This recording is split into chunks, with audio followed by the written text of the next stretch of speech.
think we'll give another minute for people to arrive. Okay. Yes, I see that. Before we start. Stay on stage, okay, for you? Perfect. Okay. So I feel less lonely on the stage.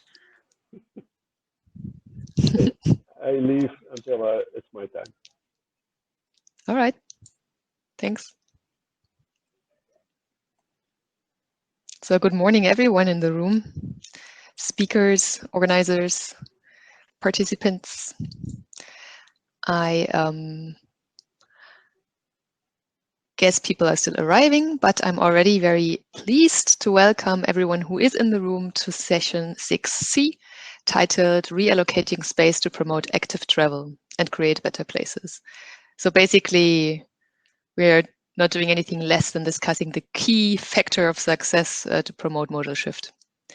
So congratulations to everyone who chose this session, because that's such an important topic. My name is Dagmar Köhler. I work at the Institute for Urban Affairs in Berlin. I worked for POLIS in the past, so some people may recognize my face, and I see a lot of familiar names, which makes me very happy.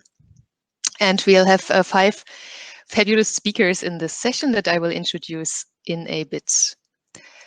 But before that, let me introduce the housekeeping rules. So every one of you who hasn't familiarized themselves with the technical aspects yet are aware how to do that. In order to ask a question, please go to the chat function you find on the right-hand side, and post your question or comment in the chat of this session. So on the right-hand side, you see chat and then event or session, and you pick the session chat and not the event chat, because we will not be able to monitor this as well. We will also have a few polls where we'll ask your opinion. In order to see the polls, you again have to check on the right-hand side, as you can see on the screen as well. And then you go to polls, and then again the polls of this particular session. If you would like to see who's attending this session, you go to people, also in the same right-hand side panel, and then again, the people in this session. And if you would like to maximize your screen, you can hide the chat or double-click on the presentation or the speaker, so you will see this all a bit larger. And after the session has ended, please try the networking function and visit the exhibition area. You can also tweet using the hashtag POLIS20. So let's get to the core of the session.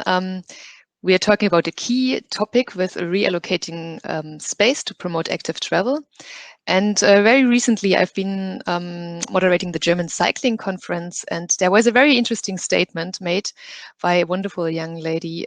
And she said, we may not actually need to rebuild our cities. We may simply reallocate the built environment to achieve our goals. There was a really interesting look, and we will take a look today in how to actually reallocate this space. So at the slide right now, you see the speakers of today. In this session, we will first take a look at a new town planning approach in Rome. So I'm very pleased to welcome Enrico Stefano from the city of Rome. Following the Rome experience, we'll look into the counterpart to segregating people from motor traffic, and this is the shared space concept. So we are pleased that Pieter de Haan is with us today. The third presentation will look into parking. As many of you know, it's a huge consumer of space, but also a super powerful instrument to steer mobility. Plus, the project Park for Samp has monitored the COVID impact in their partner cities. So Patrick Auwerx from Mobiel 21 and Susan Tully from Edinburgh Napier University are with us today. And finally, we'll have a strategic look into a regional dimension. We'll look into cycling in the Arnhem-Nijmegen City Region, our host of the conference, and Martijn J Lintelo from the city of Arnhem is with us for that. So I think the room is pretty full now. We can dive straight into the content, and I'm pleased to move to Rome now. From Berlin to Rome via Arnhem-Nijmegen. And Rome's SUMP defined a new term, which is environmental island. So this is a new design for urban space and a concept that supposedly works in city centers and in suburbs, which makes it really interesting. So I'm pleased to welcome Enrico Stefano, who is a elected city councillor since 2016. And Enrico Stefano is the chairman of the Transport Committee of the City of Rome. He's also a member of the Civitas Political Advisory Committee. So you have a lot of impact, hopefully, Enrico. And we look forward that you share with us some insights how Rome not only drafted new plans, but also got to implement them. So the floor is yours.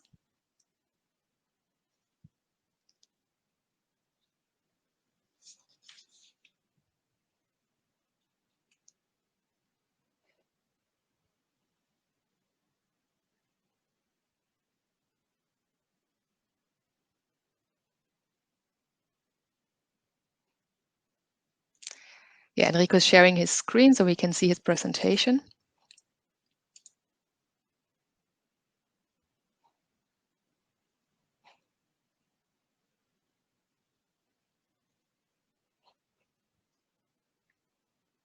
I cannot hear you, Enrico, and also no longer see you.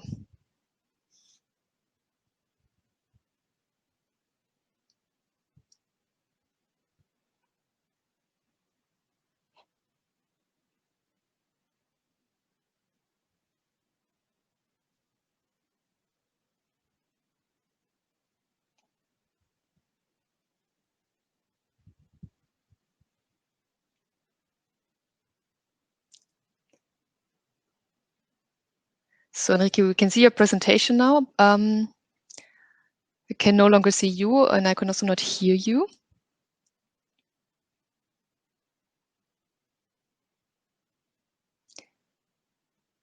So Enrico has left the stage. This is a funny effect on virtual meetings. We'll give him a chance to find his way back on the stage.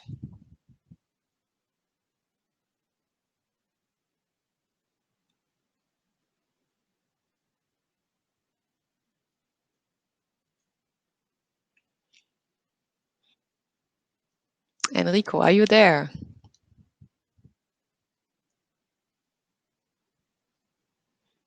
Okay, great. So POLIS shares Enrico's presentation. So all Enrico needs to do is to start talking. Yeah, a little louder would be good.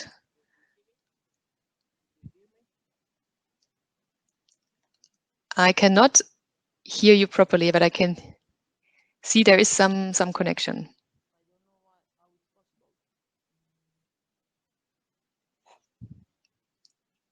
No, we can't hear you. Okay, what I would suggest now is that you you close your browser. I had because sound as audio is linked to the browser, and enter again. And maybe in the meanwhile, we just change the order and look into shared space first. And you take your time to get back into the meeting and close the browser before. Thanks for all your flexibility. That makes these virtual conferences particularly exciting. I'm glad to see Pieter de Haan already on stage. Hello, Pieter. Okay, great. That works very well. So we look into Rome a little later and start with an interesting aspect, because during COVID, we all had this call for distance, for separation. And also when we look at pop-up infrastructure, for example, that was being set up, it's all about segregated cycling infrastructure for safety. So all these places of contact, they are somehow being seen problematic these days. Busy squares, crowded metros, packed shopping streets. It's the kind of thing we kind of want to avoid at the moment. But here we have you, Pieter de Haan. You promote the opposite. You say share the available space that makes people be on eye level. You say when you share, you keep distance. So I'm really curious to look into the shared space concept. And we have a little poll that I ask all participants to click on polls on the right-hand side and then session, because we would like to know, are you familiar with the concept of shared space? You can answer yes, or you're not sure, or you have no idea what this is. So this will give Pieter an idea where we are at this moment. So Pieter de Haan is a researcher and consultant at the Knowledge Center on Shared Space, based in Groningen in the Netherlands. So this Knowledge Center, in my understanding, is a network of people with a lot of knowledge on the concept of shared space, from research, business, probably also practitioners. Peter, I hand over to you and ask Niklas to show the results of the polls. Okay, thank you. I need to share the screen. One moment. Yeah, you can share the screen, and in the meantime, all the participants can answer the poll. And when we have a few answers from everyone, then Niklas can show the results of the poll. Okay. But my question is, what is the button I need for sharing the screen?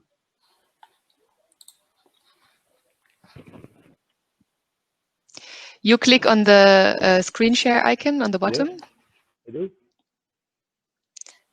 And then you tick the last thing in the list saying share your screen. And then we'll see your screen, and you can start the presentation using F5. One moment. I don't see my... Oh. Yeah, you can no longer see us, but we can see your screen. So if you now start the presentation using F5, then we'll have a perfect. And I can tell you that the results of the poll show that 3/4 of the participants are familiar with the concept of shared space, and 1/4 is not sure, heard of them, but is not exactly sure. So there's quite a good knowledge already. And now I hand over to you. Okay, I skip, because we have a short time, I skip the first, you can read it. I'm not an engineer, I'm a psychologist, so I'm very interested in the, let's say, the interaction between people and their surroundings.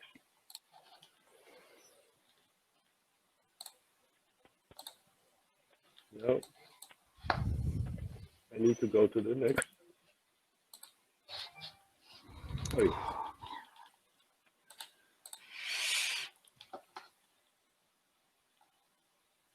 Here. Yeah, if you click on F5 again. And maybe with the little arrows, you can go to the next slide.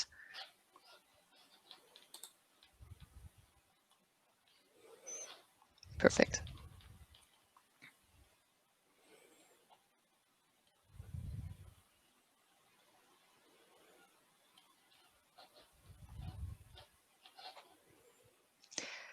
Okay, now we lost Pieter de Haan. We have a presentation shown thanks to Maria Jose, but we no longer have the speaker. So this is a session of technical hiccups. So I'm happy to see everyone in the chat is already sharing who they are. We'll give Peter the chance to get back to the session.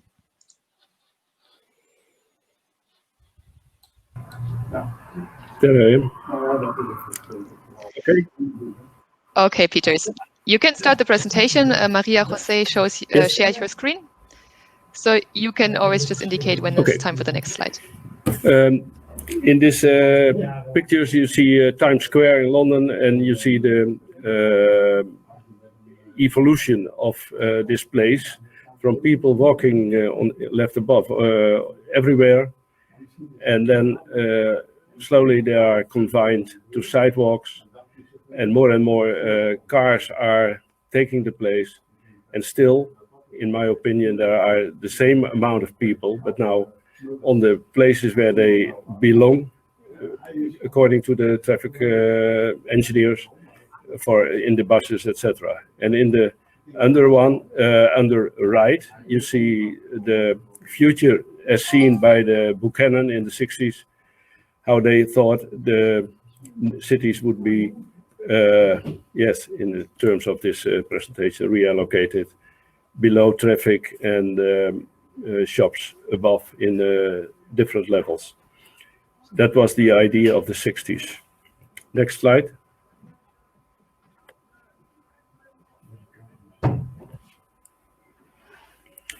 And what happened? In the picture, the black and white picture, you see a policeman regulating traffic in the 20s, years of 28 or something last century.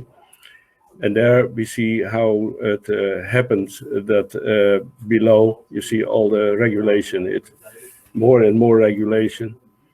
And yes, the animation you cannot see.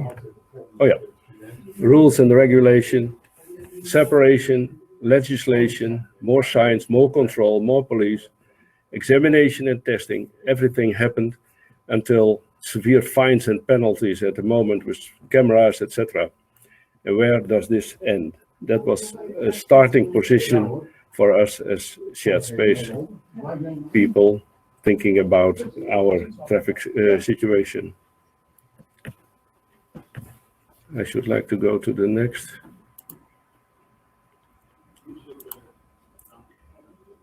With this kind of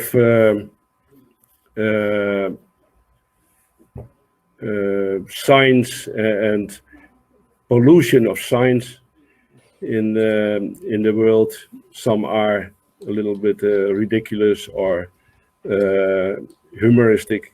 Some are far too much for people to understand. But that's not the most serious thing. How do I get to the next one? You can let me know when I go to the next one. Okay, next. Yeah, yes, thank you. Thank you, Marius. These are also some signs, and they are illustrating how the let's say the people have taken away responsibility and from people. Everyone can see that a cactus is pricking, and everyone knows what to do. You don't need a sign for that. Next slide, please.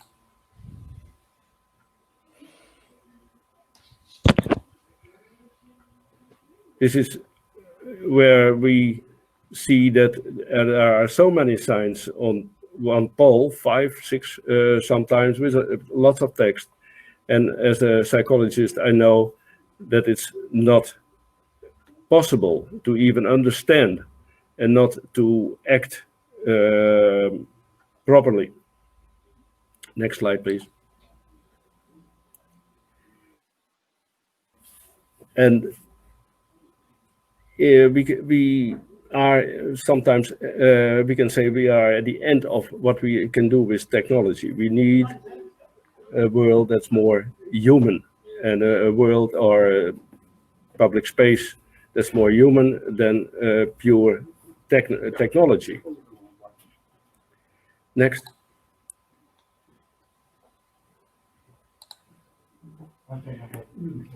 And now there's an animation, and it's more or less the principle we use. In the left, the two athletes have a net for safety, and that's right. And in the right one, they have no net. You can understand that here in the right situation, people act safer than in the left one. Next, please. We did a project, and you see the situation before at the picture left side.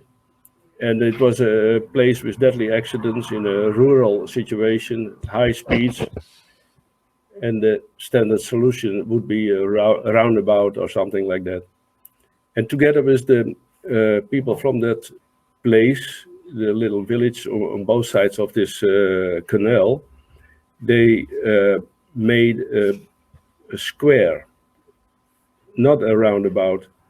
And it happened about 8 years ago, and that it's realized. And now on this square, you have to find your way, and you have to make the contact with other people, with other road users. And that makes the speed low, and there are no accidents anymore. Next. Next, please. That the context, buildings, etc., is important for speed, shows this experiment, and I hope it works with the animation. Yes, here you see, and try to feel what your speed would be in the different situations. In the road, and at the end of the road, it's still everywhere the same. Next. Click. You see with the school on the side.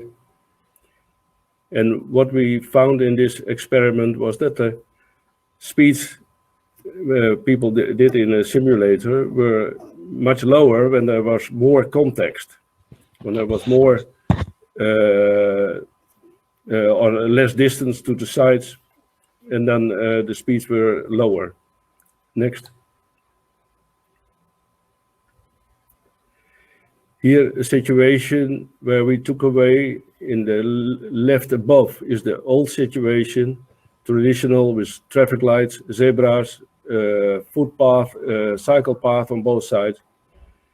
And the same place you see on the right side above, where we have even trees in the road and lines with hard stones that are not underlining the road, but make it a place. And now people can cross everywhere. It's one place, and it's much nicer. And from results afterwards, we found it also, even for the economy, it was better. On the left side under, there's a schoolyard on the side of a village, and cars are passing there. There was a fence around the schoolyard, and together with the people from the school and the kids and the parents, there was a different design. The schoolyard was extended over the road, and the road is gone now because you are crossing over a schoolyard. It's a rather dramatic situation, spectacular maybe, but it works. Speeds are very low now because you are driving not in a road into the village, but over a schoolyard. Next. And what we see here in the graphs above is that compared to normal or traditional situations, we see more signs of communication between people. The students from the university did this research. People feel the need to communicate instead of communicate with traffic signs and traffic lights, etc. What's one-way communication? They have now to communicate with each other. Next.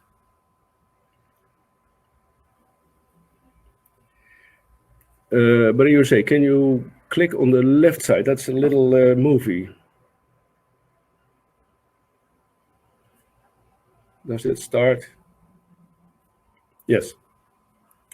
Here is a little roundabout. It's flat. It's almost not visible as a roundabout. And our students are here looking, are very fine with it. Look at this man. He's crossing just over the roundabout. And still, there's a lot of traffic.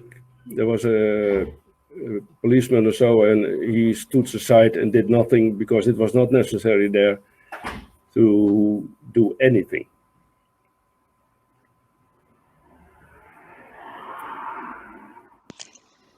Peter, we have to get Okay, to the end of it's your almost there. presentation. Next slide, please. This is in the bus in England, talking about shared space, and the movie on the right side I made in Shanghai, where they don't know the concept of shared space, but they already have it. There are traffic lights as policemen, but they are not important for regulation in the traffic. Everyone takes his place. Next. Okay, this is that movie. There's no time to see it. Here you see the situation in Shanghai. Next, please. And this is new places, also very more in shared space ideas, and no separation. Everyone has the place for itself, and they take the space, and it gives you more space, as Dagmar says, in COVID-19 situations. When you share space, you have more space. Thank you very much. Thank you very much, Peter. Yeah, that's very interesting. You say communication instead of traffic signs, and get rid of the safety net to improve behavior. It's somehow contradicting with the Vision Zero and Safe System approach, where you say if one leg of the system fails, such as behavior, the two other legs would still jump in and prevent any fatal consequences.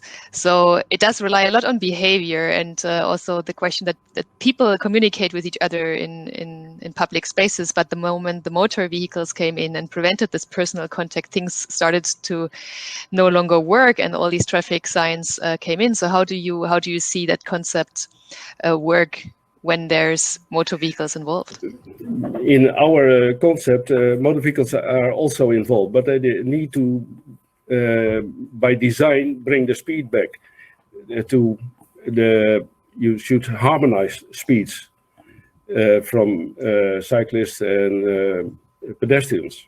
So 30 kilometers an hour would be the maximum, but when we design it in a proper way, the speed of cars is also lower. They have not their own place anymore, because there is one place. In shared space, you cannot cross the road because it's one place. Yeah, interesting. So speed is a precondition. We have two interesting questions in the chat. However, I propose we move them to a little later, because especially on the question on public opinion, we'll get back to this also after the presentation from Rome. So we keep those questions. They're not gone, but I'd like to give the floor now. Thank you, Peter, to Enrico Stefano, who could not connect before. Enrico, please join us on the floor. I have introduced you before. You're going to share with us how Rome not only drafted a new plan and ideas, but also got into implementing them. You can share, Polis is sharing the screen, so you can directly tell us. And Enrico Stefano, for everyone who's new in the room and has not heard the previous introduction, was elected city councillor in 2016 and is now the chairman of the transport committee of the city of Rome. Thank you, Enrico. Thank you again. Do you hear me? Okay, thank you very very much. well, And perfect. I'm sorry again for the mistakes before. So today I'm going to talk with you. I'm going to explain our experience on Isole Ambientali. I'm sorry if I use the Italian words to explain this holistic approach, but I think it's better if I use the Italian name. Obviously, I'm going to explain why. Next slide, please. Yes, in fact, I'm going to the definition of the Isole Ambientali. We approved in 2015 the Urban General Traffic Plan, and in this document, in this plan, we defined isole ambientali, such as an urban area within main streets. So into that area, into the isole ambientali, we have only local streets. Isole in Italian means island. Island can give you the idea of local streets of a suburb that is surrounded by main streets, by main roads. Ambientali, it's a bit difficult, the translation in English, because literally it means environmental, green, we could see. And so this is because the Isole Ambientali, the main purpose of the Isole Ambientali is to reduce the space for private cars and improve the space for pedestrians, bicycles, and increasing also, it's very important, the quality of space, the road safety, and the street furniture. For better air quality, reducing noise and pollution, and we know that these are a very important challenge for every city today. Next slide, please.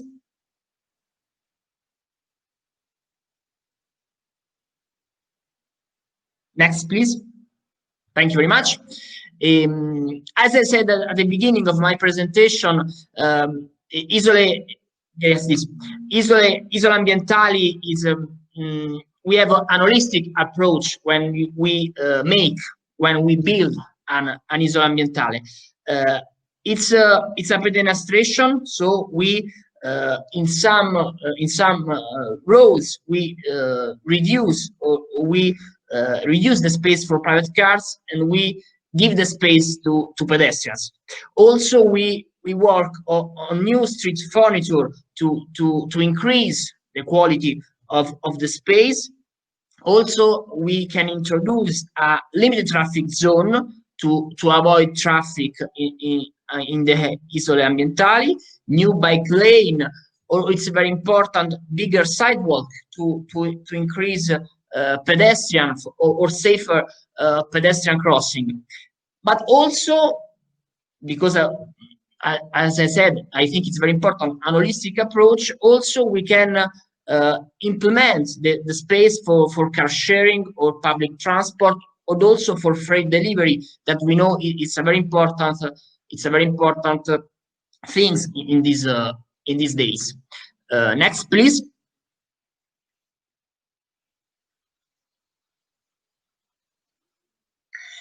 Yes, also, I want to underline why we need Isole Ambientali, why we are working on Isole Ambientali, introducing them in different places of our city, in the city center, but also in the neighborhoods far from the city center, in the suburbs.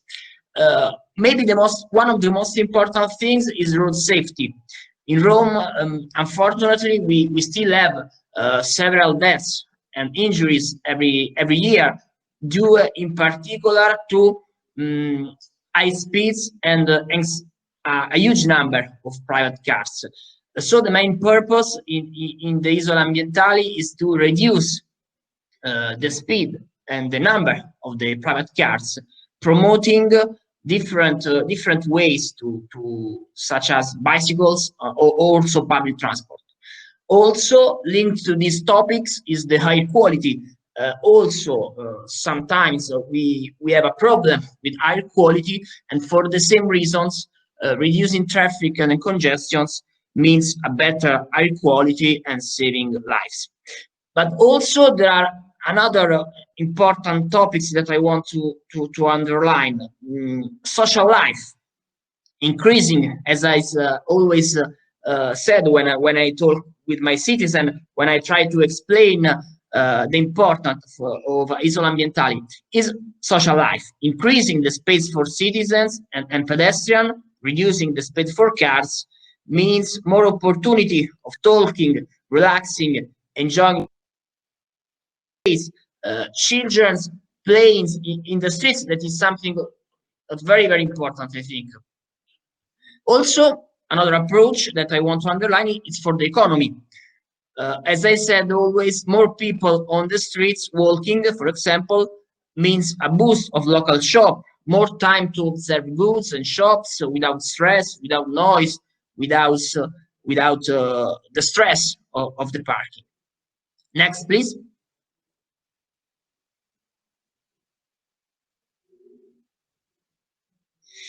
Also, we are working on Isole Ambientali to valorize our city center, our history and culture that, you know, in Rome is something of unbelievable. We have ancient sites everywhere, more or less.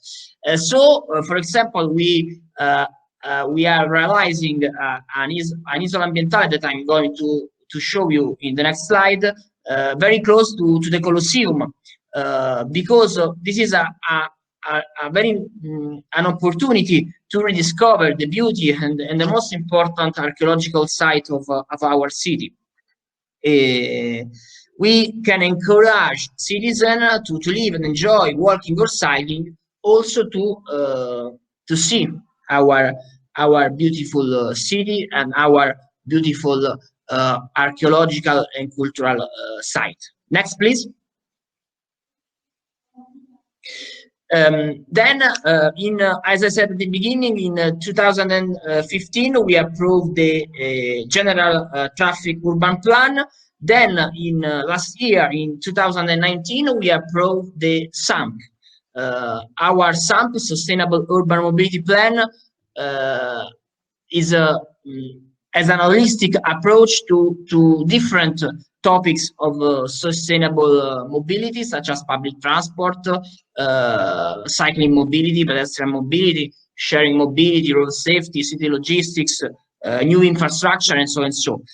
And also the Isole Ambientali, the environmental island, is an important topic of our SAMP. Next, please. I don't know if the picture, the quality is good, but I hope you can see that we planned to realize in the next years several Isole Ambientali in different parts of our city.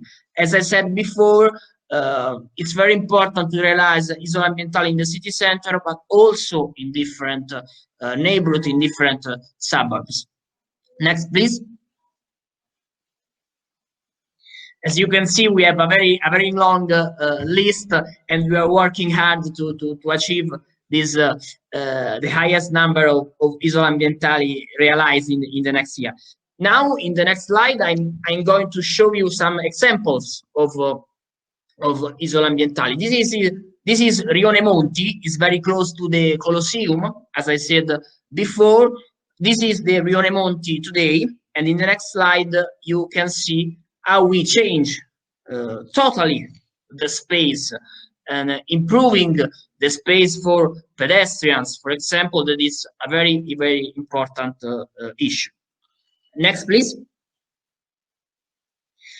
For example, this is very important because we are in a different part of the city. Casalbertone is a modern suburbs that it was built after the Second World War, when Rome grew very quickly. As you can see, we have a very high building with a high impact of demography, and so this is a big challenge to face, because realizing an Isole Ambientali in this space is very difficult. But then, if you see the next slide, you can see how we are going to change the streets, increasing the road safety, increasing the space for pedestrians, and reducing the space for cars. As I said, this means reducing also speed of private cars. Also, in the next slide, you can see another example. And next, please. How change totally the approach to the space in an holistic approach. Then in the next slide, I'm going to show you another Isole Ambientali that we are going to realize. These two, Casalbertone and Quadraro Vecchio, are two Isole Ambientali that we are going to realize at the beginning of the next year. So we are going to start very, very quickly. Also, Quadraro Vecchio is an historical suburbs of the city, far from the city center, but still interesting because he had an important history, an important role during the Second World War. Also, as you can see today, the space is a poor quality. I think nobody could walk on this road safely. And as you can see in the next slide, we are changing the approach, the space of the suburbs. Also, in the next slide, we have another example of this Isole Ambientali today, and how we are going to transform the space. It's approach totally new that combine different measures to enjoy the space and the relief for pedestrians. And then next slide, please. Yes, just to the conclusions for what I explained to you. Isole Ambientali, environmental island, literally in English, is a new way to live the urban space and interact with other citizens. This is a concept that I underline often. We are not just realizing a bike lane or a pedestrian, but it's a new way to enjoy the people live the cities and our space. As I said, less cars means less pollution, less noise, more safety for pedestrians. Also, it's very important, improving walking and cycling means more opportunity for shops and stores, for local shops that sometimes they are not in a good situation, especially in this period. And then more social life, more space quality means that people are happy to live their city and to respect it.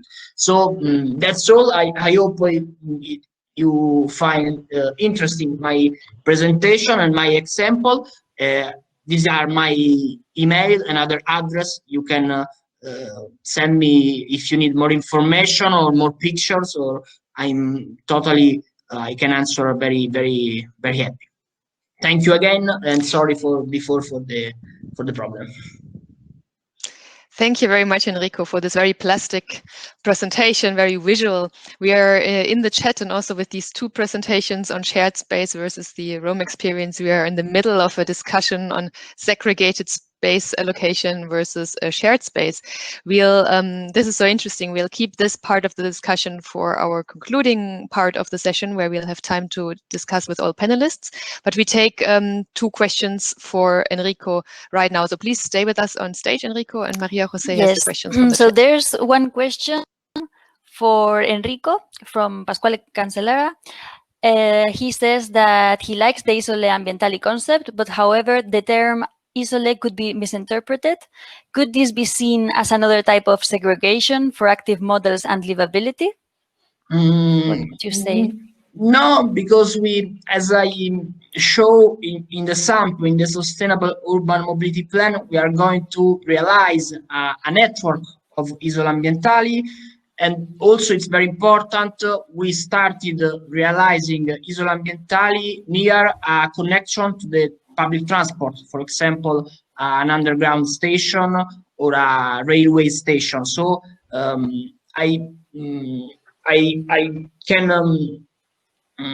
understand the questions, but we are working on a network of Isole Ambientali and always very close to public transport systems, so the citizen can move, can arrive to the Isole Ambientali. It's not a segregation; it's a network, as I can say.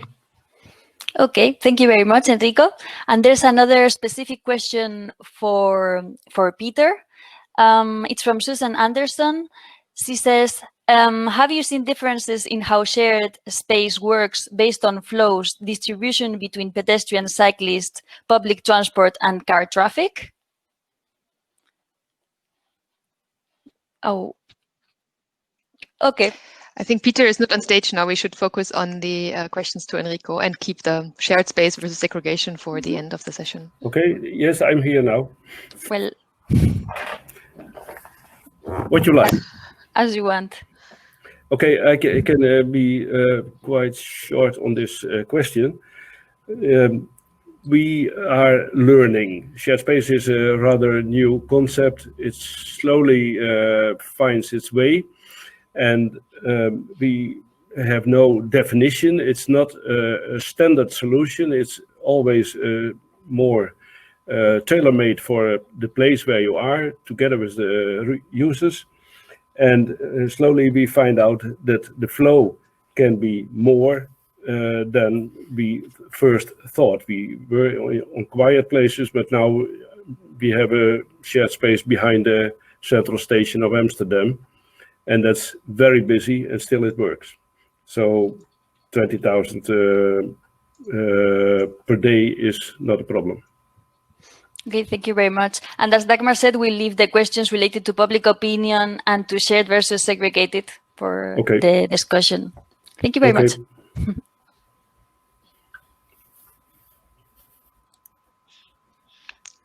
Okay, there has been one more question to Enrico. Have you been experiencing, no, we leave this, sorry, from the population, fine.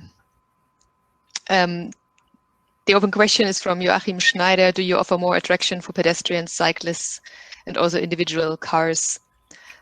For example, additional functions, ice cream, other than space reorganization? Is the question? Mm-hmm. Yes. Yes, no, this is an important point. Sometimes when we are going to realize an Isole Ambientali, we still have attraction for pedestrian, for cyclists, such as kiosk or ice cream or restaurant or such wine bar and similar. So sometimes we still have attraction. Sometimes we realize an Isole Ambientali when we have an attraction. In other point, this is also I agree, it's important to improve the attraction for the citizens so they can walk enjoying, and they have something to do. So this is also a very important point. As I said also in the presentation, the economy approach to environmental island, to Isole Ambientali, is very important.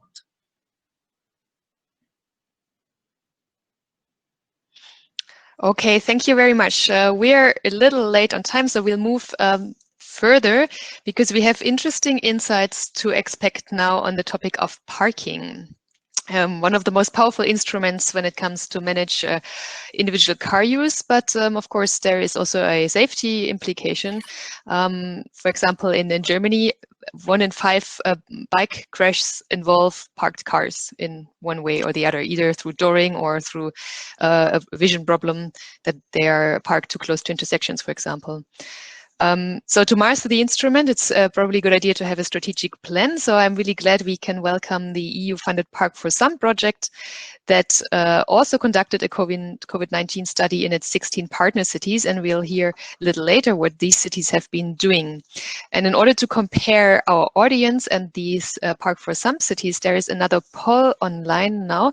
Please click on the right-hand side under poll and session. And the question is, if your city has reallocated parking space to give more space to pedestrians, cyclists, or businesses during COVID-19. So we think of terraces for restaurants that they can use more space and have less dense, or have tables less dense next to each other, or cycle lanes that have been established where parking space used to be.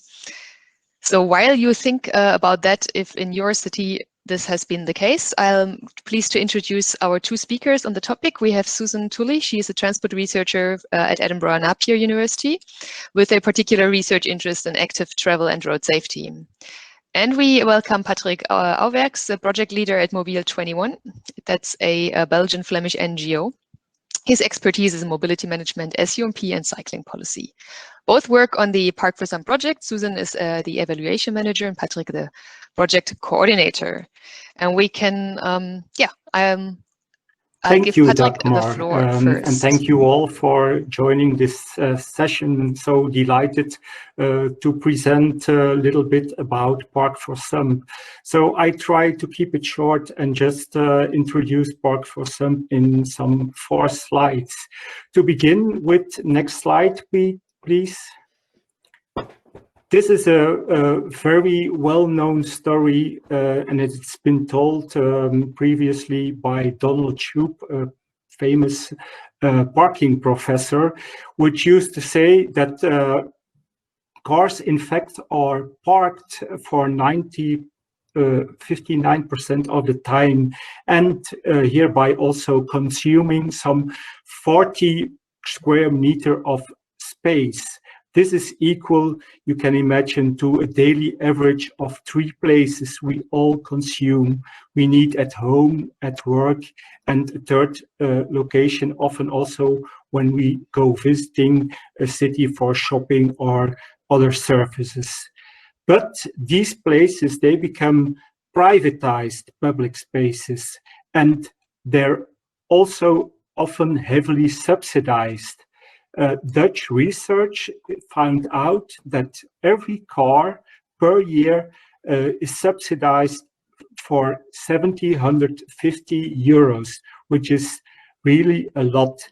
And this amount, in fact, is paid by all of us. So this is really a big problem of occupying space, but also a problem of financing. And Park for Some appeals to another approach, and we say we can be a real change maker for reshaping urban mobility, and this is the core of Park for Some. Next slide, please. So what are our overall aims? We want to uplift parking management from what has been until now mainly an operational task, managing demand and supply. But this was a capacity-driven approach, which led to also often overcapacity of parking space and occupancy of valuable public space, as we showed before. So we want to change this operational approach into a strategic one, which means that we start from thinking about a vision, contributing to wider objectives, like there's livability of cities, there's freeing space, there's air quality, there might be CO2 reduction, and there might be others. And finally, also implementing, of course, complementary measures. As a backbone of the sum, also parking revenues can be earmarked, because parking is not for free anymore. We can use these revenues in a more good way and finance sustainable transport measures like public transport, mobility management measures, or cycling services or infrastructure, whilst at the same time also making people think about changing their behavior. But we also know that parking is a real sensitive issue, and creating political and public support for parking management is really hard. So when you want to extend paid parking, or you want to raise tariffs on parking, you want to have residential restrictions, these are in fact all measures that are not popular. So within Park for Some, we searched for a tool which makes the awareness raising, but also the discussion on parking possible. And ParkPath has become such a tool in which we develop an action plan, and we do this in a co-creative process with different stakeholders, including thus all these players from the beginning, from the process. And where can this lead to? Next slide, please. And I'm just showing you one example of the city of Vitoria-Gasteiz. This is the capital Basque region city in Spain, and they have introduced sustainable urban mobility plans starting 2007. And we are some years later, and you can see where it has led to. So a new parking policy has become really one of the key drivers of this city SUMP.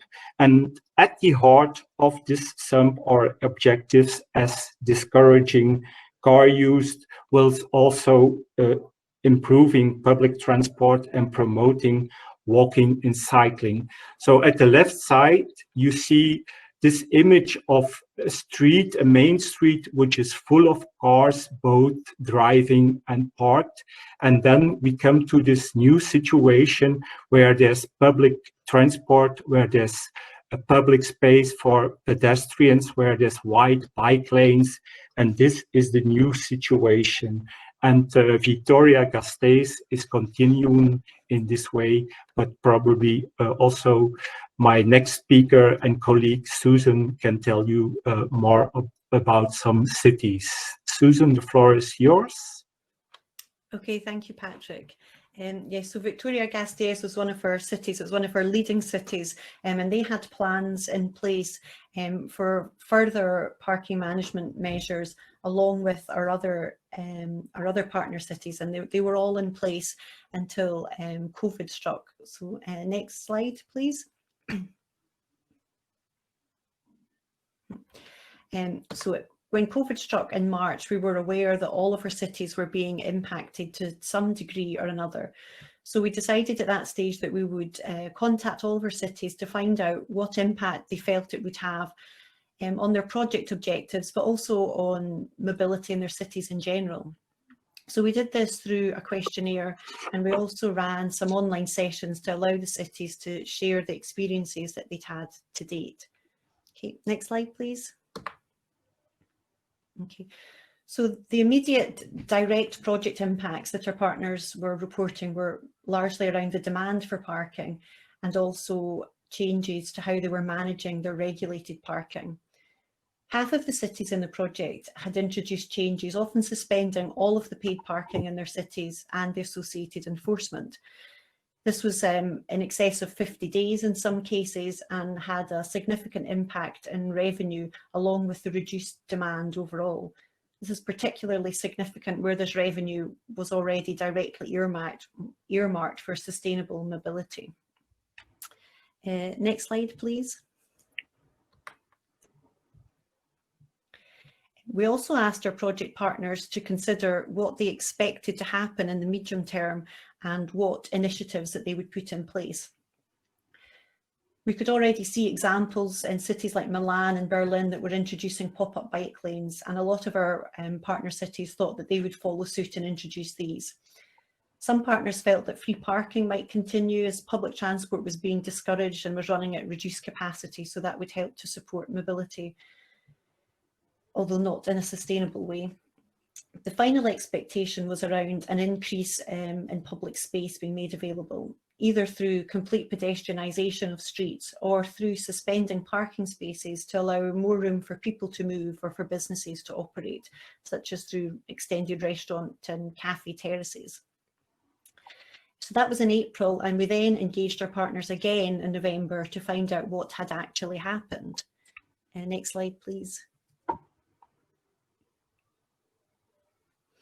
So we engaged the cities through another questionnaire, and the results were that the things the cities thought they would do had been done, and also to a greater degree than expected. So 9 cities had introduced not only pop-up bike lanes, but permanent bike lanes, and the anticipated extra space being given over for businesses had materialised in restaurants, cafes, and there had also been some pedestrianisation. Next slide, please. And we could see that in the main, this had been done by removing parking spaces. So the space had been freed up for these activities in 10 of the 16 cities by removing parking spaces or suspending them in a temporary way. So in our project, that represented 63% of cities removing parking spaces. And if I can look at the poll we've asked you to complete, it seems that the comparable result in the cities represented today is 43%. So the cities within the Park for Sump project appeared more ready to move and reallocate space away from parking. And perhaps that's a result of the fact they already had plans in place and they were already focused on this activity. Okay, next slide, please.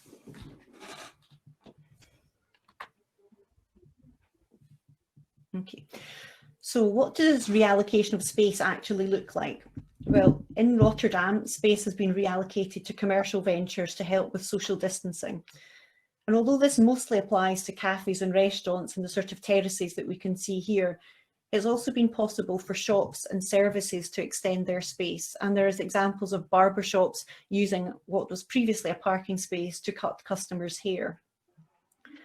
So in Rotterdam, there was an existing programme of seasonal terraces. In the summer season, these would set up in the public space between April and November. But as a response to COVID, there's been two elements. Firstly, in the initial phase in April, more parking spaces were given over to businesses, so beyond the space that was usually available, and the businesses could use this space without the need to apply for a permit. Where parking was suspended, those impacted were offered special rates at nearby garages. And the second element of the response has been that the terraces that would normally end in November have been allowed to extend and have winter terraces for the first time. Next slide, please.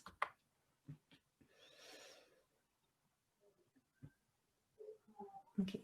And in Lisbon, they have introduced pop-up bike lanes along the major commuter routes, which are intended to become permanent. These are strategic routes that connect major commuter sites, and they're developing a network throughout the city. Prior to COVID, Lisbon had 100 kilometres of bike lanes in place, and by spring next year, they plan to have 200 kilometres. So this is a doubling of the cycle paths, and the lesson here, I think, is that this COVID has allowed a significant acceleration, but that these plans were already in place. And again, I think that's sort of key to learn how cities can move quickly when they've already planned for a sustainable mobility future. Okay, next slide, please. So along with this, Lisbon's already been busy installing new bike parking in anticipation of the use of the bike lanes. The example in the slide is located in a prime position. It's outside the City Hall in Lisbon, and I think it does a good job to advertise the more efficient use of public space through bike parking as opposed to car parking.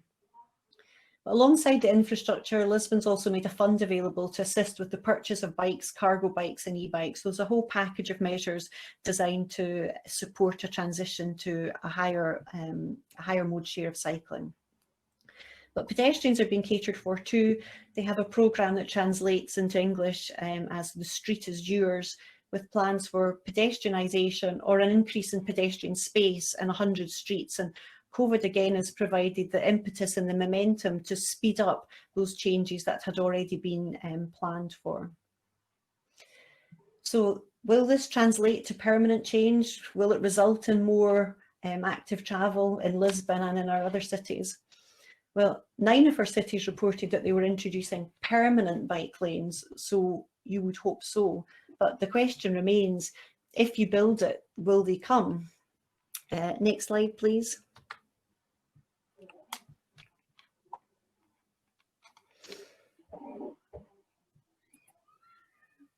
Thank you. So I've looked at data from the UK where pop-up bike lanes have also been a popular response to COVID.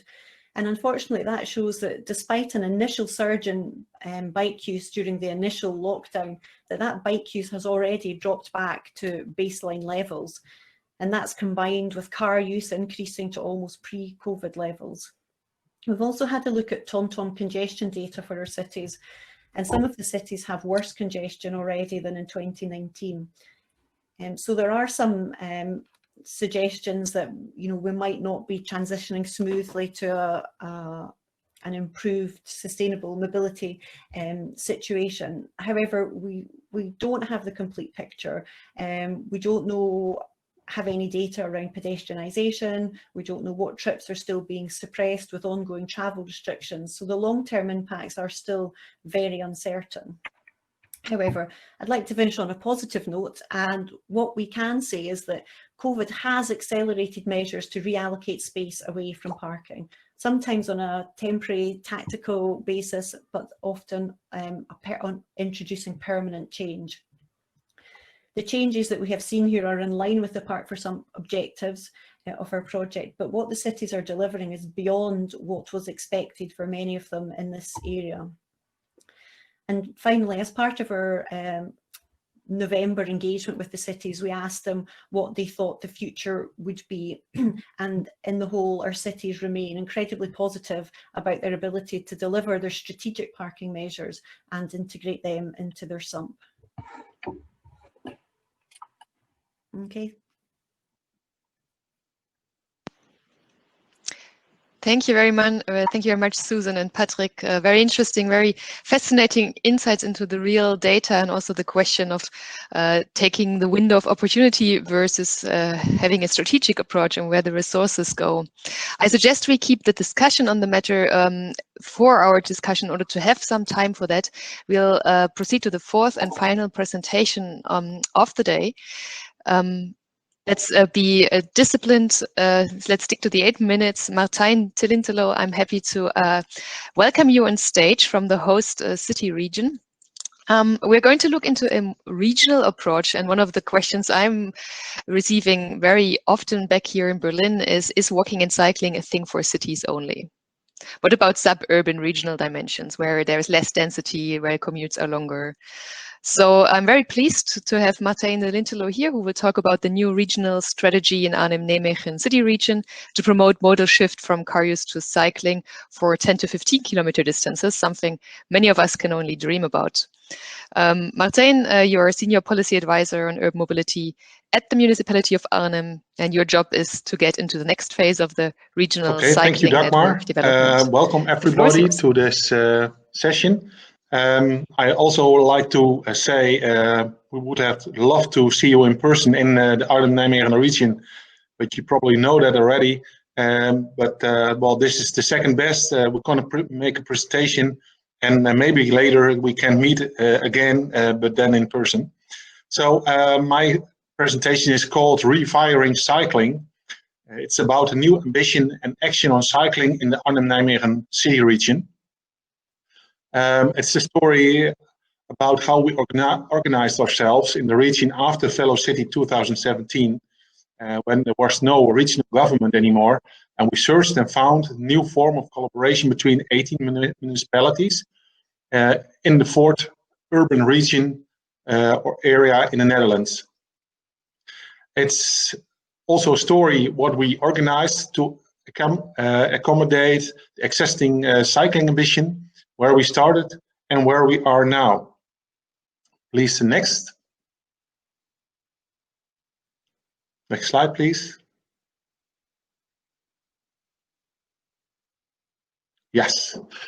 Okay, after Fellow City, we were conscious that we wanted to use the Fellow City legacy as a starting point for the next decade. In spite of the great cycling facilities we already have, we weren't done at all.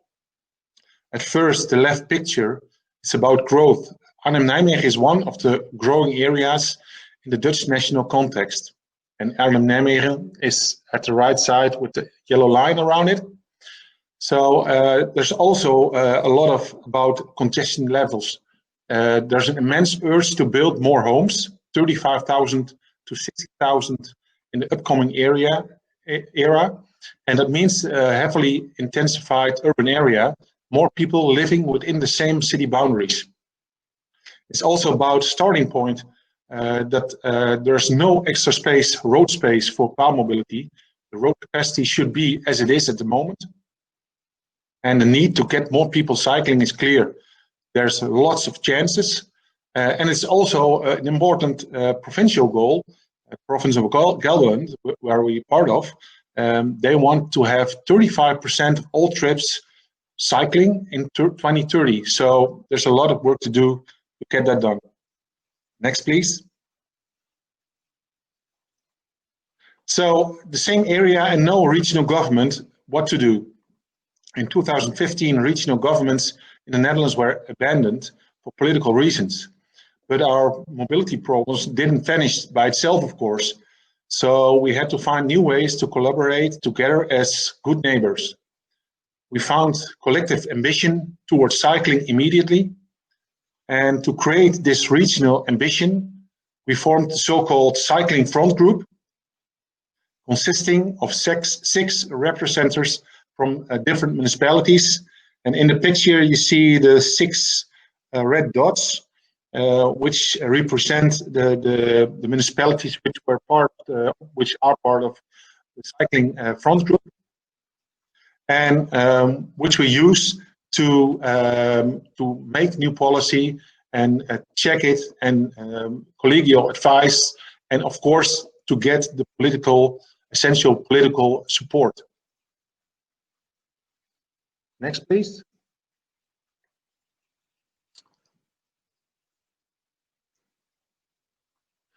So the first action to be started was creating a new clear regional cycling ambition.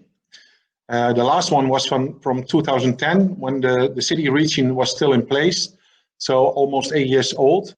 And what is important, it was fitted in the bigger mobility plan, which you saw in the last page, in the last slide, called Sustainable Mobility and Accessibility. And important about this ambition was a type of ambition. We think it should be very positive, mainly thinking in possibilities, so nobody can be against it.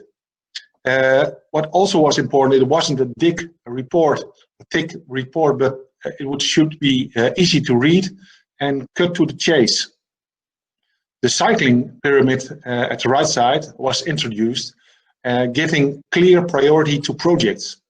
And to tell you a little bit about the cycling pyramid, what you see is the green top is the most important part of the story of our network, the so-called super cycling highways. And at the bottom, there's more kind of routes like recreational routes, etc. And the fundament of our network expansion was laid, and we were proposing that another 70 kilometers of super cycling highways should be realized throughout the region. And what you see is the green network is already in place, and the dark green network are the so-called 4 promising new routes to unlock new bicycle rides. Please, next. So what's the perspective? We know we are very lucky in the Netherlands that we already are so far about when we're talking about sustainable mobility and getting people cycling. But I would like to underscore that it's very important to really create the right kind of infrastructure, and that's what you see here. And I chose 4 pictures. The top pictures are about the regional connection. So between areas where people originate or where their destination is. And the bottom 2 pictures are about we don't stop at the boundary of our city area. It's always very important to go all the way to the center of cities, or to important destinations like universities.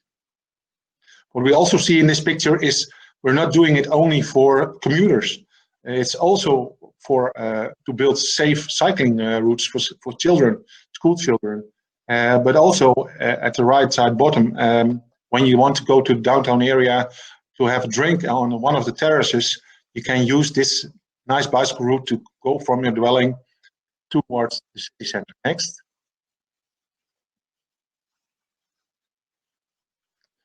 This is the last slide. Where are we now? I'd like to give you a sneak preview to the so-called case supercycling route west flank. The first and most promising idea to explore and determine. What you see at the picture is the dark green line is the so-called cycling route, proposed cycling route west flank, which we are exploring at the moment, what the chances are, and if we can get the necessary political support. It's an important aspect in creating these new kinds of routes, which are mostly on basis of existing infrastructure like city streets. It's the resolving power of the project, especially towards diminishing problems on the main car network. As I said, we don't want to build more highways or more city streets. There's not enough space. So it's more kind of making the system smarter and trying to get more short trips by car on bicycles.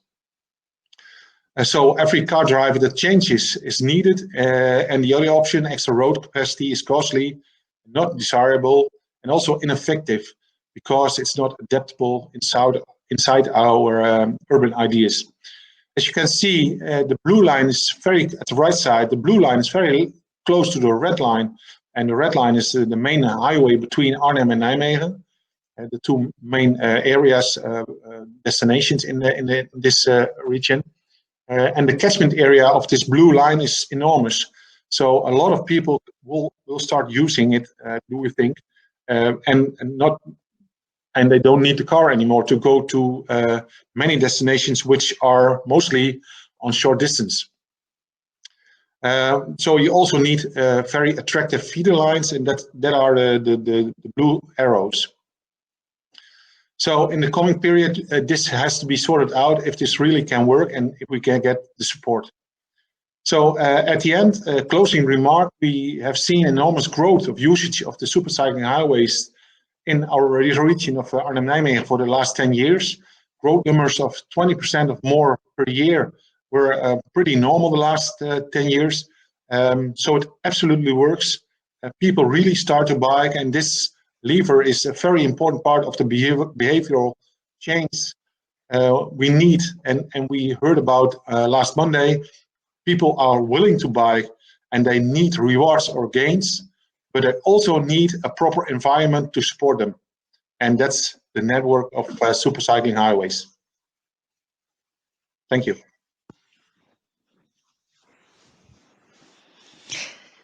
Great, thank you very much, Martijn, for this really strategic approach and for presenting the cycling pyramids.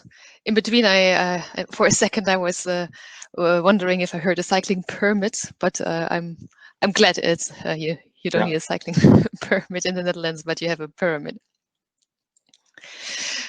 Yeah, thanks. Please stay on stage, and I invite all the other speakers to come back to the stage as well. So we'll have, fortunately, 11 minutes left to discuss.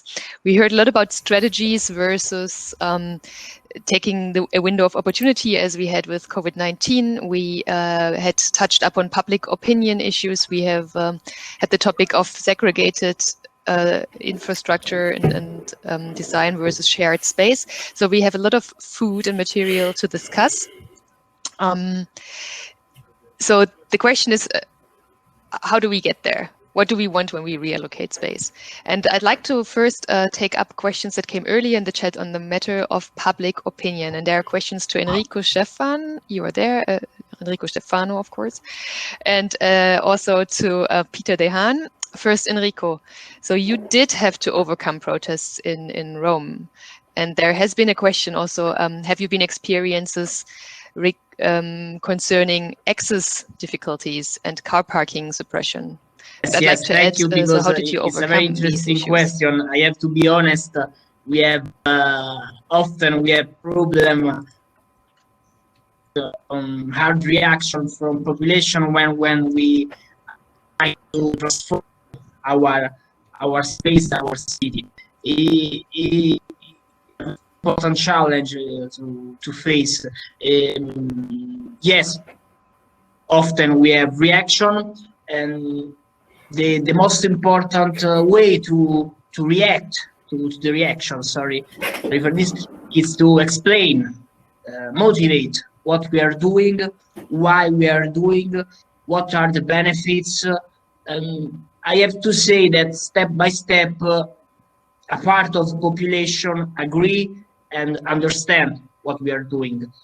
We have another part of the population that it's a bit sometimes as an old approach to this, and sometimes it's a bit harder. But I think that the key is communicate to the population and explain what we are doing.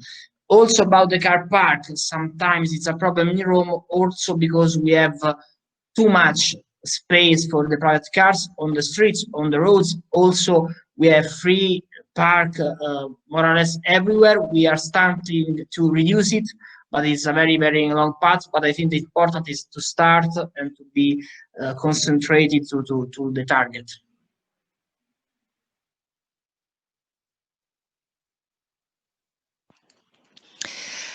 Thanks. Also, Peter, you probably have experience with public opinion and as well, and there has been a question in the chat, particularly what does the general public think of shared space? There's still a lot of discussion because many do not feel safe. In Holland, the rude behavior of cyclists and scooterists in shared space situation is quite common, was written in the chat. Please unmute yourself first. Okay. I had to mute you right now because you have quite some background noise, Hear so me we have now? to make sure everyone who's not speaking Okay. remains muted. First, regarding the general Yes. public, we do a lot of projects, and in most projects we start before every work with the public to ask their opinions, and afterwards we do the same. When they feel not safe, it was Hans Monderman, the founding father of shared space, who said, when they do not feel safe, that's what we want.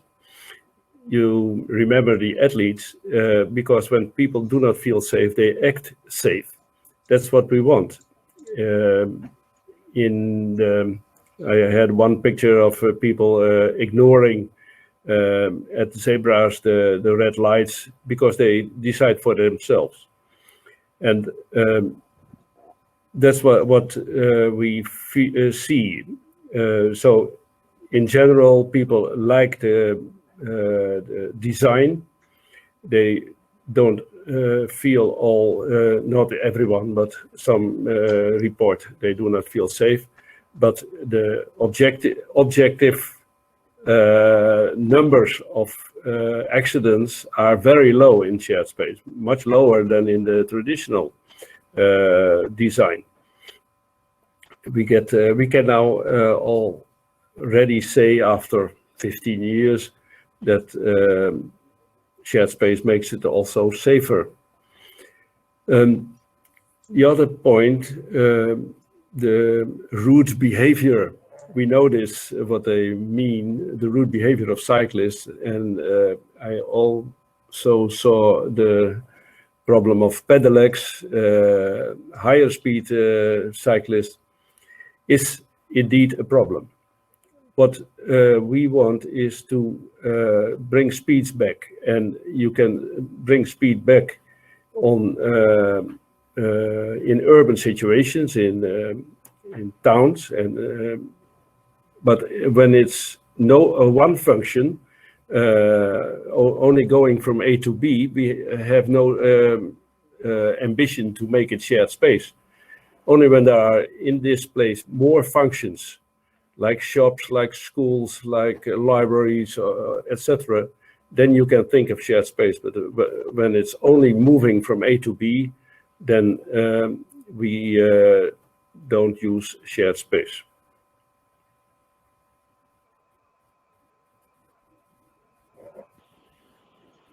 So we dive directly into the question segregated versus shared space. I think the underlying question is, what do we want when we call for reallocating space? There are quite some critical remarks, Peter, about the shared space concept in the chat. And for example, Gernot Mersch from the Federation of Traffic Victims, he is writing, There's also fear of getting hit even at slow speeds from road users, especially those with reduced seeing and hearing capacities in shared spaces. And also there is a very new comment saying, but the people that do not feel safe are not the people that cause the danger. Blind and visually impaired people are always a very important point of our work. We did a PhD study on this issue, and what we found there was that the blind and visually impaired people, they feel safe as long as they can show with a stick or with their dog that they have a handicap, but they sometimes they can get lost. That's a design issue. How do you design also for these people? And that's why we made guidelines for designers to make shared space also attractive for these categories. When you talk about the new possible problem from people with hearing, I think that's not typically for shared space. I think it's also in the traditional designs, traffic engineered places where you can have these problems when you don't hear an electric vehicle.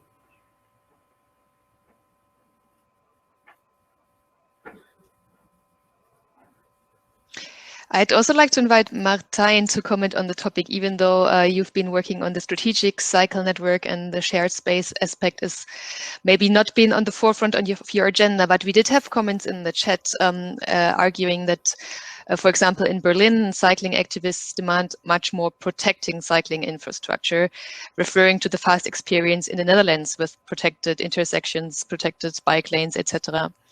And that the narrative behind is that cyclists won't feel safe without a separate infrastructure. The same would probably apply to pedestrians on a different scale.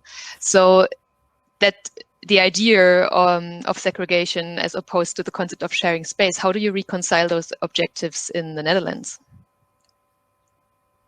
Good experiences with Martijn, we cannot hear you. You're still on mute. Of course, the protected bicycle routes, cycle lanes, but also the shared space. Most of shared space, in general, you can say that shared space is a good concept. It should be very tailor-made, as Peter already said. So, like in the inner cities of the Netherlands, it's all for people walking. But there are cycles allowed, mostly outside the busy hours. But if you have like a normal street, a bigger road, arterial, you can do of course, the shared space. I know one particular place, like in my hometown of Nijmegen, next to the station, there's a very busy used cycle route, which is partly designed as a shared space. And there you get all the people want to cross the street to go to the station, and they have to live with all those cyclists and mopeds who are going in the other direction. And what you see is that as the volume of certain types of transport are too high, and they have more speed, and they take the space, you know. So the people want to crossing, the pedestrians, they have to wait and be careful. So that's not the best example, but there are other places where it's more equal, and you can do this, use this idea. True. Yeah, very interesting. Thanks, Martijn. There's Bonnie Fenton is phrasing the key question behind very nicely. She said, the question is, how do you decide what might work for your city? And I'd like to ask this Enrico Stefano, as you're in charge of a city. What do you feel? And maybe after Susan, as a researcher, you can, or Patrick, I don't know who of you has views on this. I think from a it's an hard job, because when we reallocate space, we change the habit of the citizen. We have an impact of all the activity, all the shops, the freight delivery. So for a politician as me, it's a very hard job to to balance both all the stakeholders. So for example, in my experience in Rome, obviously not now with the pandemic, but before, we did a very long public assembly with 10 or 20 or 50 citizens to explain, to motivate, to get the better decision as possible. So it's very hard job, but also very interesting.